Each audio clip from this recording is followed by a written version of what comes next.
কাকা আমি একটা ভিডিও করতেছি, কোনো সমস্যা আছে? না না, কোনো সমস্যা নাই। আপনার নামটা জানতে পারি? আমার নাম শ্রী শিবুরাম চন্দ্র বর্মন। শিবুরাম চন্দ্র বর্মন। হ্যাঁ। ও, তাহলে তো আপনি সনাতন ধর্মের, তাই না? জি। আপনাকে আমি সনাতন ধর্ম থেকে একটি প্রশ্ন করব, যদি আপনি সঠিক উত্তর দিতে পারেন তাহলে আমার কাছ থেকে আপনি পাবেন 100 টাকা উপহার। কি আপনি প্রস্তুত? প্রস্তুত। আমার প্রশ্নটা হইল, সনাতন ধর্ম মতে কলিযুগের একমাত্র মহামন্ত্র কোনটি? সনাতন ধর্ম মতে কলিযুগের একমাত্র মহামন্ত্র কোনটি? কলিযুগের একমাত্র মহামন্ত্র হলো হরে কৃষ্ণ কৃষ্ণ কৃষ্ণ হরে হরে, হরে রাম রাম রাম হরে হরে।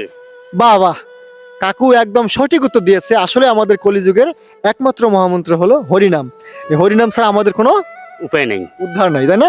কাকু একদম সঠিক উত্তর দিয়েছে, এজন্য কাকু পেয়ে গেল 100 টাকা উপহার। প্লিজ কাকু। কাকু আপনি এমনিতে কি করেন? আমরা কৃষি কাজ করি। ও আচ্ছা আচ্ছা, এখানে কি কপিতে কি দিচ্ছেন এগুলো? কবিতে সার দিচ্ছি। আচ্ছা, কেমন ফলন এবার?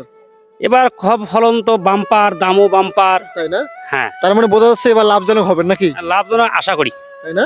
হ্যাঁ। ঠিক আছে কাকু, ভালো থাকবেন। হ্যাঁ, হ্যাঁ, আপনাকে তো বিরক্ত করলাম। হ্যাঁ, হ্যাঁ, কাজ করেন। হ্যাঁ, হ্যাঁ, ঠিক ঠিক আছে।